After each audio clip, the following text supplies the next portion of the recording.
গ্রামের বাড়ি থেকে মা বাবার সাথে ট্রেনে করে তৃতীয় শ্রেণীর ছাত্র অজিত মণ্ডল বর্ধমান স্টেশনে নামার পর ভিড়ের জন্য মা বাবা থেকে আলাদা হয়ে যায়।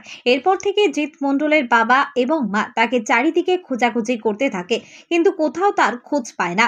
অবশেষে পূর্ব বর্ধমান জেলার বীরহাটা সাব ট্রাফিক ওসি চিন্ময় ব্যানার্জির তৎপরতার মাধ্যমে জিৎ মণ্ডলকে কার্জন গেটের মধ্যে একা অবস্থায় দেখতে পাওয়ায় তাকে জিজ্ঞাসাবাদ করা হয় এবং তৃতীয় শ্রেণীর ছাত্র জিৎ মণ্ডল বলে, আমি মা বাবার সাথে এসেছি। এরপর ট্রাফিক ওসি তার পরিবারের যোগাযোগ নাম্বার জানার চেষ্টা করে। তখন তৃতীয় শ্রেণীর ছাত্র জিৎ মণ্ডল তার বাবার মোবাইল নাম্বারটি অফিসারকে বলেন এবং ট্রাফিক ওসি দেরি না করে তাড়াতাড়ি জিৎ মণ্ডলের বাবার সাথে মোবাইলের মাধ্যমে যোগাযোগ করে তাদেরকে কার্জন গেট আসতে বলেন এবং সেখানে জিৎ মণ্ডল নিজের বাবা মাকে ফিরে পায়।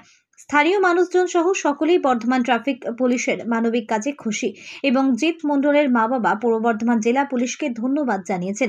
এক কথায় বলা যেতে পারে ট্রাফিক ওসি চিন্ময় ব্যানার্জির তৎপরতায় মায়ের কোলে ফিরল হারিয়ে যাওয়া তৃতীয় শ্রেণীর ছাত্র জিৎ মণ্ডল।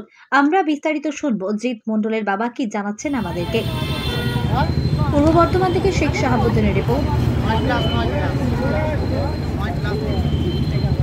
বাড়ি কোথায়? বাকিলা।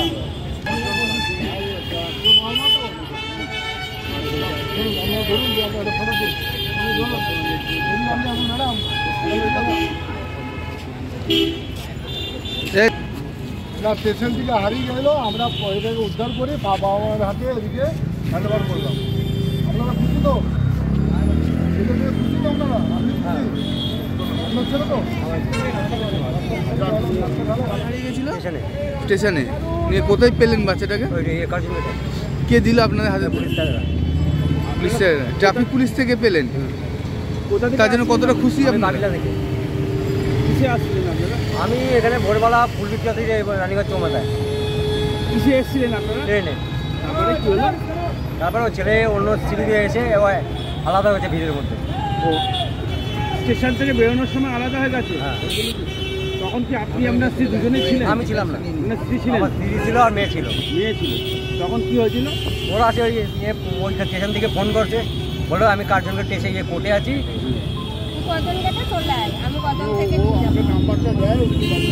কতটা খুশি আপনি ছেলেকে? পুলিশকে কি ধন্যবাদ দেবেন? ধন্যবাদ। ছেলে হারিয়ে গেছিল, কোথা থেকে হারিয়ে গেছিল? স্টেশন থেকে আমার হাতছাড়া হয়ে যায়। তারপরে কোথায় পেলেন? কার্জন গেটে।